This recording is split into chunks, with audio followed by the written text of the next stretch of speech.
Hi, WFMers out there. I'm your host, Irina Mateva, and this is WFM Unfiltered, a podcast by Right WFM, the place where we share the truth about workforce management. So get comfortable and listen closely. Hello, everyone, and welcome to another episode of WFM Unfiltered. And today we're going to the great state of Texas in the US. And I Yeah. have such a great guest with me today that's going to be turning things around and talking a little bit more about CX. So I'm very excited to introduce you to. Rick Denton. That is who I am from Texas, coming to you live. I'm sure that it's going to be a great episode. I mean, I love Texas. I think everybody knows that. But Rick, why don't you introduce Sure. yourself to the audience? I will, yes. So I am Rick Denton. I'm coming to you from the Dallas area. If folks happen to know it, I live in Frisco, office in Plano. Grew up in my favorite town in the state, Austin, Texas.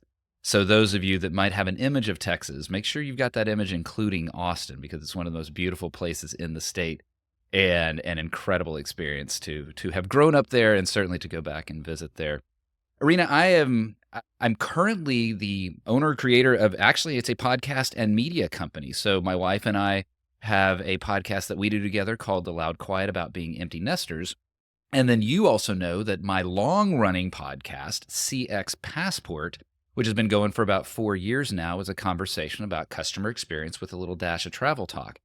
And that gives you a sense of who I was before I went all in on this podcast world, creating that media company. And for the last 7 years before doing this, been an independent customer experience consulting, helping companies really extract tangible, honest to God business value, not fluffernutter, not just a journey map on the wall, but true, honest to God business value from improving their customer experience. Before that, roles that were very customer experience focused inside of companies. Capital One comes to mind. And then before that, process improvement, project management, those types of roles. And that's really shaped my philosophies around customer experience, that process and that project management approach. And heck, I started my career as Anderson Consulting hired a guy out of college who was a poli-sci major and taught him how to code. I got out of coding as quickly as possible, but that's where it started. So the journey all the way from Anderson Consulting to now, all podcasting all the time. And I'm very excited to be a part of your podcast today. Oh, first of all, what a great introduction. And I learned so many new things about you. I didn't know that you have another podcast. A little. It's one. If folks are either interested in or entering the empty nest phase of life, that's why my wife and I created it. As we looked at each other, as we started to enter that empty nest phase, we said, hey, we like each other, but we want to continue to like each other when the kids are gone. What are we going to do about that? And the idea of creating a podcast was all my wife's. She's the one who came up with the idea. She came up with the name, and off we go. And it's been phenomenal to keep us connected and also build a community of empty nesters to help share stories and learn from each other as we go through this phase of life. I really like that. And I'm gonna actually mention your shows in the links before Thank the you. episode. So I hope the folks are gonna find you and I'm gonna enjoy your shows, both of them. But Excellent. let's jump into our topic for today. And you mentioned something about customer experience, right? Yes. And value. And I wanted to chat with you about a lot of companies, and this is not the case only lately with AI, but it has been the case, I assume, always revenue and how people seem to be the problem of increasing revenue in the companies. So, what companies are actually doing is getting rid of people as a direction to bring their revenue up. So, I was actually wondering, what do you think about that cost versus value? I don't want to enter into a business discussion, just with rainbow-colored glasses, and the idea that, oh, it's just happiness that creates dollars, and without recognizing that there are hard business realities. And I understand that a business needs to make profit. If it is a for-profit business, it exists to make profit. And so I can understand, and I actually value a company focusing on their income line. I think what I'm seeing though, especially over the last couple years in the area of customer experience, and by that I mean like the wide definition of customer experience. I'm not here to say this versus customer success I just mean anything sort of customer related. The companies, if you think about what income is, it's revenue minus expenses. And there's such a heavy emphasis on the expense side of customer as opposed to focusing on the revenue side of customer. It is a lot easier to say, I'm going to cut 30% of my customer service contact center team than it is to say, I'm going to invest in that contact center and not treat it like a cost center, but actually treat it like a customer insight center. And take that understanding of what those frontline agents are getting. They are the closest to the customer. They hear the customer complaints. They hear the customer celebrations. They know the customer's journey, if you will. And learning from them, then I can then amplify what my company is doing well, add what my company is missing, improve what my company is getting wrong, and increase revenue as a result. I can't do that if I keep reducing cost and squeezing the humanity out of my customer contact center. If I'm doing that, then I'm missing that opportunity for customer insight. And that's just one example, but that's an example where it does seem like companies, it's just easier. It's easier to slash costs. It makes it look good on the quarterly statement for the shareholders, but it is frequently a short-sighted view towards how business should operate. Interesting view. Actually, I'm going to completely change the direction of our conversation because from the moment you introduce yourself, I started thinking about the company experience. And now that you mentioned contact centers as being insight center, this is something that I have never heard. So I really appreciate that. I might actually steal that from you to be I'm going to have to trademark that phrase. Oh, we'll see about that if you're. But there has always been the discussion whether contact centers are a cost center or a revenue center. Mhm. And I think the truth is somewhere in the middle. Unless it is a sales contact center, I don't really see it as the revenue one, but we're never talking about the value side of it. And for me, the value goes into the insights. But now you mentioned also something related to squeezing out the humanity out of it. And of course, I'm going to mention AI because that's precisely the point. That's why we are developing technology. So a lot of things can be done potentially better and faster with the introduction of robots and artificial intelligence. Isn't that the new direction then? I think it is. And this is what I meant by leading with I don't want to walk into a business conversation with rose-colored glasses. I don't want to say rainbow, but rose-colored glasses, right? There's a business reality that comes from applying technology and getting more efficient. And that efficiency can end up in a reduction of headcount. What I'm seeing, though, is companies saying, I don't need humans anymore. Humans are in the way. I can just wipe out everything and slap in this AI tool.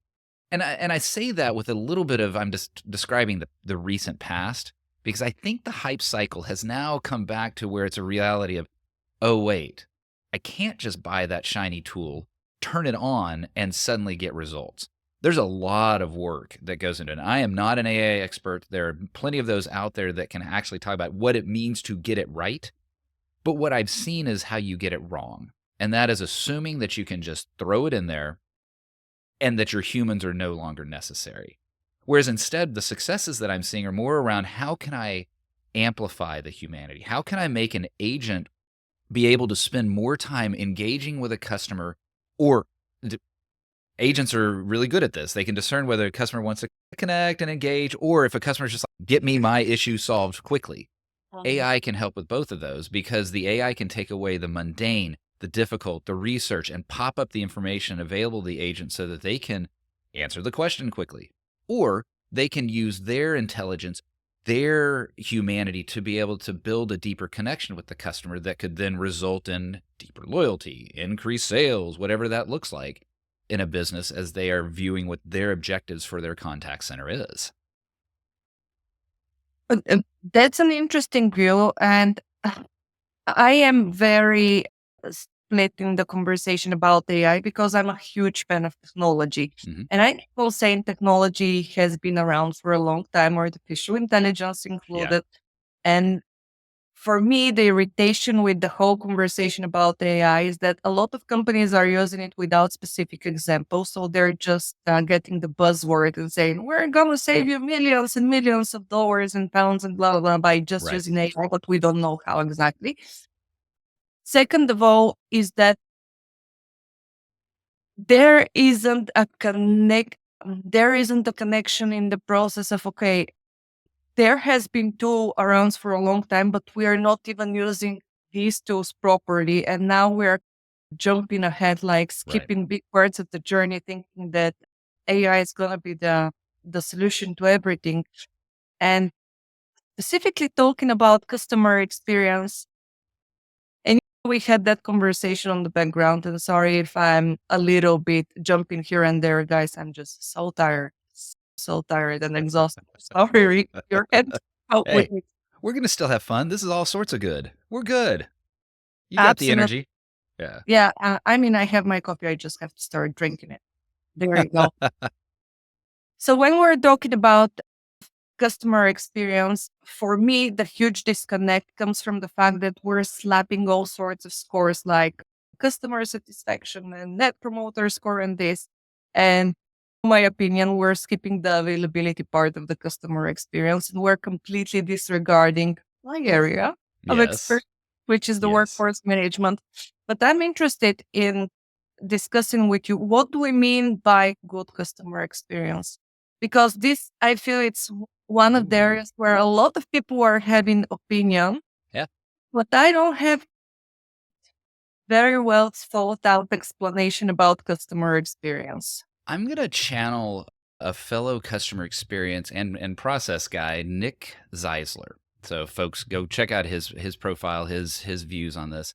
He said something to me a couple years ago, and it's always stuck with me. And a great experience is one where the brand has delivered on its brand promise. Oh, And if you think about that, that allows, because a lot of folks may look at Ryanair, for example, and say, that is a horrible customer experience. I would never fly Ryanair. You're absolutely right. It is a horrible customer experience for not you. me. What's that? I'm one of these customers that do not fly Right. with rare anymore. But what they are very clear about is what their brand promise is.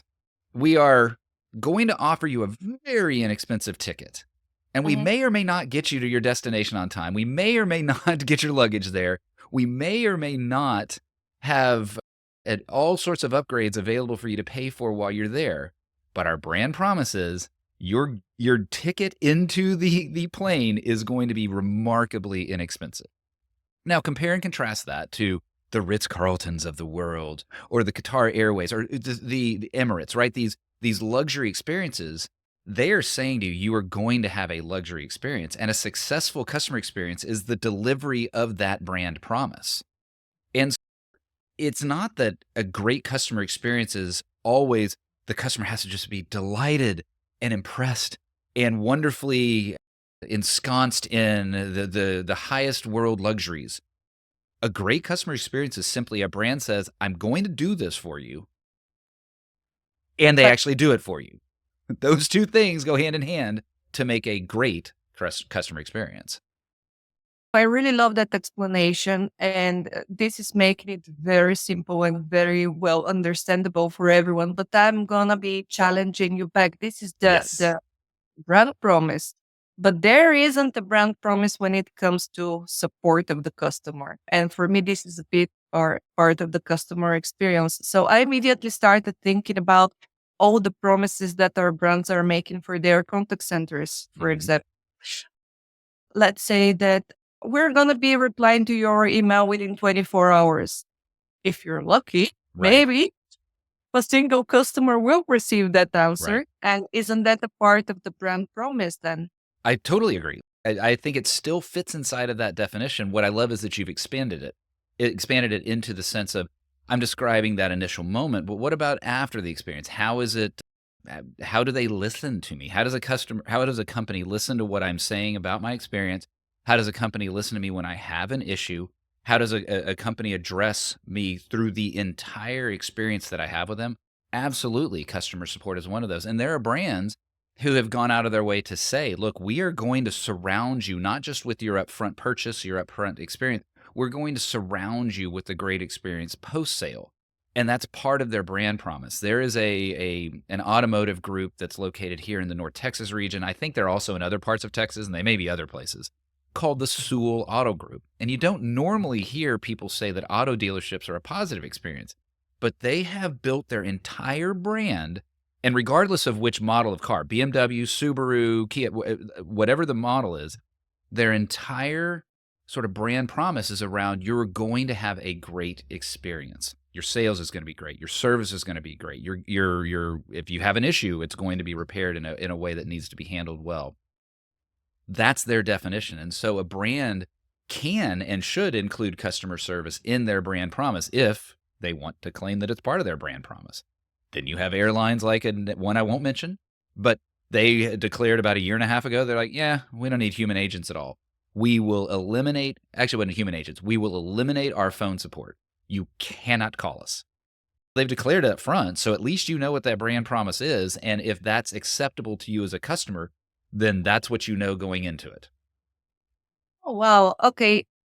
That I understand. But I think this is where I'm, again, a little bit conflicted about the AI side of things, because purely psychologically, a lot of customers would still want to have the opportunity to be serviced at one point or another by a human if they decide to. Right. But I love that you mentioned that if it's presented up front, then it's up to you to decide whether it works for you or not. Looking at it from that direction, I'm more receptive to that idea, actually. And I do want to say, I'm giving kind of ivory tower sort of answers. If you want to talk about what Rick Denton feels, I hate those customer experiences. I hate that. I wish those brands would actually fail and die and fade away. And the better experiences out there are the ones where I'm going to open up my wallet for it. I just have to view it in a pragmatic way and realize that my desires for a brand are not the same as what the rest of the customer community have as a desire for a brand. And if a customer wants absolutely the cheapest way to put themselves on a metal tube flying through the air, then that's their expectation, that's their hope, that's their desire, and that brand is delivering on that promise. Okay, I might be persuaded. I'm starting to change my views on the topic. Okay, you're doing a great job. But see, that's the problem. I don't want to do a great job because I don't want that experience out there. I just recognize that I am one voice. Big time with your own ideas. Crap. Can we delete all this? I don't want any of this out in the world. Sorry. Tired. But wait, hold on, because I started talking about something completely different, and it is a topic that I'm usually getting a lot of heat for. Oh. And it's the fact that looking at my position of a workforce manager or a WFMer in a company, I'm often referring to the other departments as my internal customers. Yeah. Right? And this is usually when the conversation starts, whether they're customers in the real sense of the word or stakeholders, but let's not go into that direction. Yeah. Well, and that's something that I've never thought about. Like, how do we create brand awareness about an internal department towards the rest of the company? For example, we're always going to be delivering your schedules by Thursday, or you're always going to get at least, I don't know, 5 of your wishes for schedules granted. How do we do that? Yeah, I think I hope I'm not being too simplistic here. We'll think this through as we're chewing on it together here. I think it comes down to that same brand promise. You are promising something internal. Every single person has a brand. I hope that my brand is one of fun, good questions, authenticity, and also responsibility, right? Those are things that I want people to think of me, that they can count on me, right? And inside a company, an individual has a brand. Inside a company, a team has a brand. So we think of brand as being external, but really we carry brands around with ourselves as individuals, as teams, as departments, as divisions, as companies. And I think it comes down to that brand promise, just like you said. Schedules are going to be delivered Thursday at 8 a.m.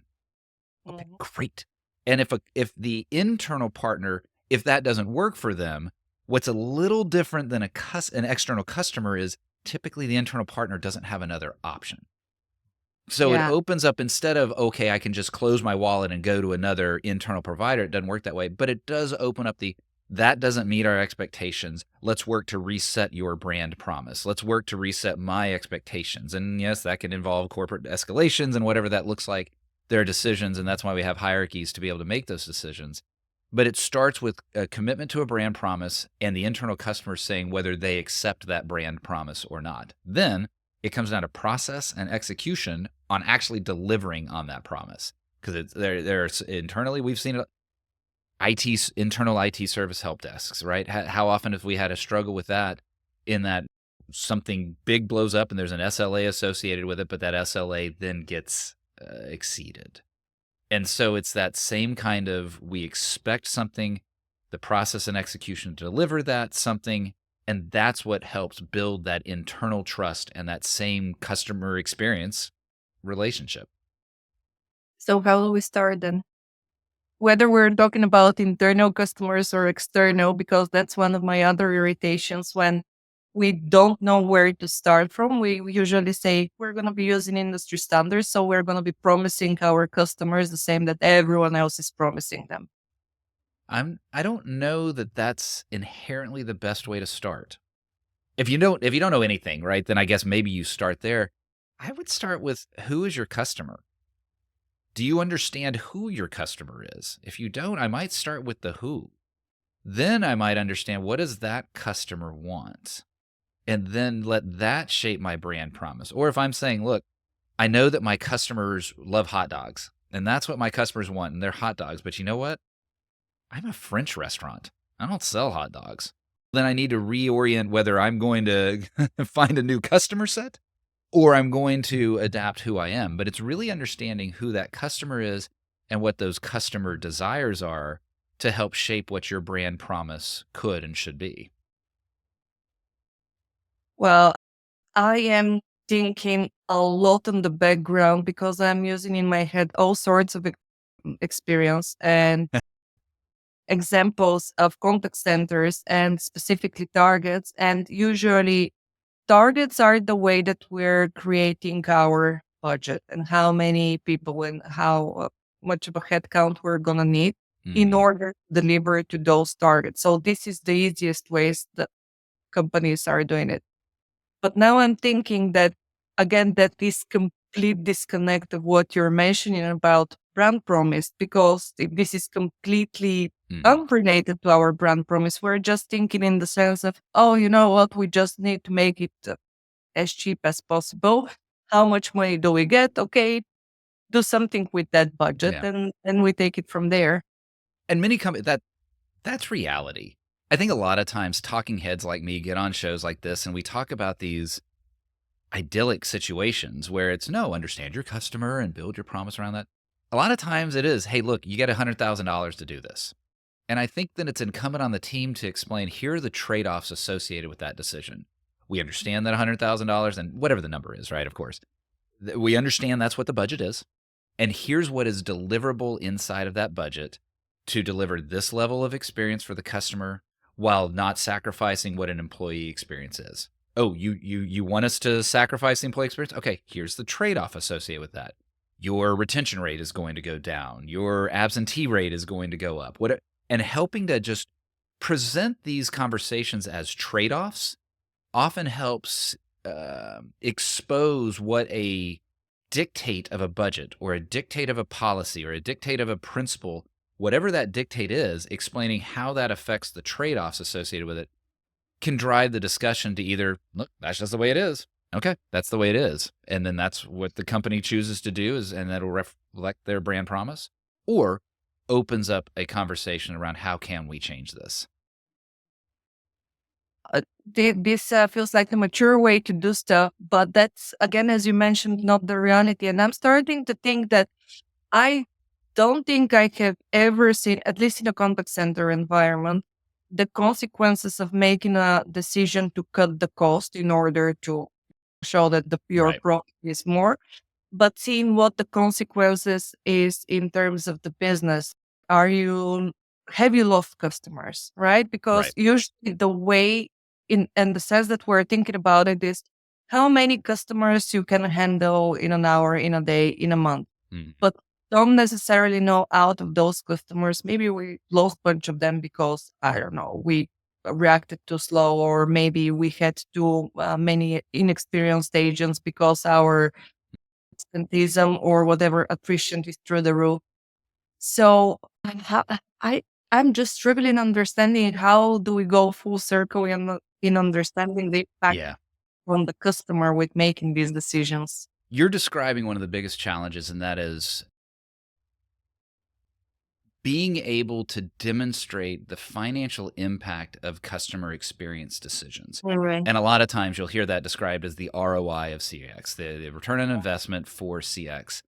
And the reason I used the phrase earlier is I think it's a little more expansive than just ROI. It really is what are the business impacts based off of customer experience decisions, the customer experience initiatives, customer experience improvements, or degradations. And you're right, it gets really challenging. It also is really challenging for the marketing team to describe what the impact is on sales coming out of an ad campaign. And I think we in the customer experience world haven't we've instead of being willing to live in kind of a gray area like a marketing world would be. There's that joke that, look, I know that 50% of my advertising works. I just don't know which 50%. Well, Yeah. we laugh about that, haha, that I think in the CX world, we live in two worlds. Either we are going to do everything we can to get incredibly precise around this is the ROI of this decision, and we are fully confident in all of the work and effort that it takes to get to that point, or we just simply ignore it and say, hey, happier customers mean more money. Hey, can I have a budget, please? Great. I think if we could model it more after sort of the advertising and the marketing space and be able to develop models that are a little more ambiguous, but based in an element of science, based in an element of research, based in an element of crunching numbers from the past, those kind of phrases, to be able to understand the probability that an impact will have. So it's not necessarily pure ROI, it's not ignoring it, but getting better at the modeling around customer experience improvements. And I know there are people out there that are already doing a great job of that. I just think that in the CX world, we haven't adopted that same kind of modeling mentality to be able to say, doing X change is going to create a 30% probability that we will lose 50% of our customers, and be able to live in that ambiguity and that kind of modeling. So if you have to be honest, and if I throw you a very honest question, the companies or the departments or the professionals that are coming up with ROI about CX, are they just throwing a number out there that means nothing? Not Guess. necessarily. No, and just to be clear, I will always be honest with you. I will always speak honestly on your podcast and even in conversation, fear not. But I understand that this is a question that has a lot of intensity behind it. I'll give you an example. I was part of an initiative that was able to identify an increase in $50 million of revenue through a specific customer experience improvement. And what we looked at was cancellation rates were X.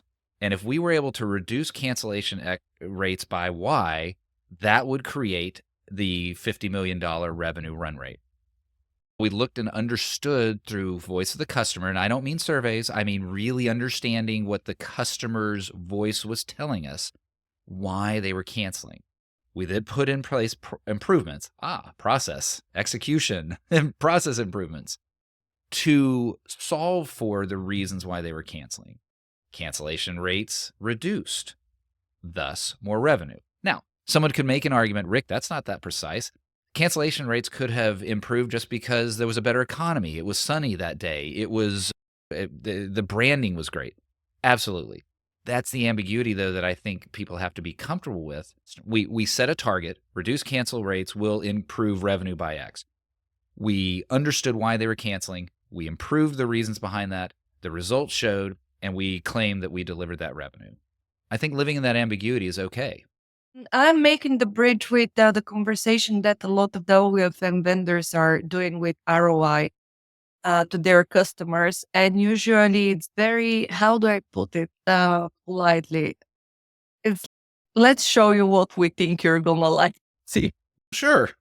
so, That is how one sells products. I mean, no one goes on a first date dressed in their ratty tatty t-shirt and haven't washed and don't have their deodorant on or whatever. hey, So yeah, for that as well. Come on. Come on. everybody's putting their best foot forward. So that's all right. Okay, perfect. Before we wrap up, Rick, I have a final question for you, and this is something that I have seen time over and over again, and personally really annoys me. Is it seems that always new potential customers are more intriguing for the companies rather Yeah. than existing Yeah. Oh my gosh. It is so much sexier to get a new customer. Look, we got a new one in the door customers. than somebody to renew. Whether it's I'm going to date myself here, a magazine subscription, or it is an ongoing software relationship, whether it is a new guest at your hotel brand, there's so much energy. And I think the numbers do not support that being the priority. The numbers simply do not support that new customers should be the priority. Now, if you ignore new customers, eventually your pipeline dries up, so you can't ignore them. But when it is so clear across so many industries that it is much cheaper to retain a customer than it is to secure a new customer, I am befuddled as to why any company would not prioritize that, other than simply sales is just sexier than service. And it just has always been that way. And it's going to take more of us speaking that logic into companies, speaking that hard, cold number logic into companies to see that behavior change inside of a company. I'm trying to remain polite. That's like what I mean. Wait, if I look at the title of this is WFM Unfiltered. I did not see the Tea and Crumpets WFM. Let's get impolite here. Hit me. Because I really like to curse, but recently I discovered YouTube can really kick your ass. You do have to insert the beep or silence the cussing on YouTube. You are correct. You can't just put an E flag out there. You got to bleep it. You're right. I learned that recently. Let's put it this way. So now I just have to be silent. Yeah, I just don't know. Looking at what is happening around me, it's always, I don't know whether sales are more sexy, but I have noticed that people are really thinking, oh, if we get X amount of new customers, we're going to make it. Doesn't matter that we're losing Y amount of our existing customers. Yeah. So it is the forever discussion and the forever irritation. Hey, people like you and me need to continue to force that logic into companies, and maybe it will no longer be the forever discussion. Okay, let's stop there. It was a great conversation. Thank you, Rick, so much for such amazing insights and for making me think and pause and not curse and remain polite. Thank you, Irina. It was a delight to be on your show today. Cheers. Bye-bye. Bye now. Thanks for joining us today. I'm your host, Irina Mateva, founder of ROI WFM, where we believe that every business and its people are unique and deserve the right solution to their challenges. If you need support with workforce management, we're just a message away. Get in touch at irina@roiwfm.com or info@roiwfm.com. If you like the content and would like to support the show, please subscribe to WFM Unfiltered on your favorite podcast platform, leave a review, and follow me on LinkedIn. You can also show some love to our great sponsors. For more information about them, check out the episode notes. This is your place for real WFM, so to suggest guests or topics, get in touch at irina@rightwfm.com. See ya!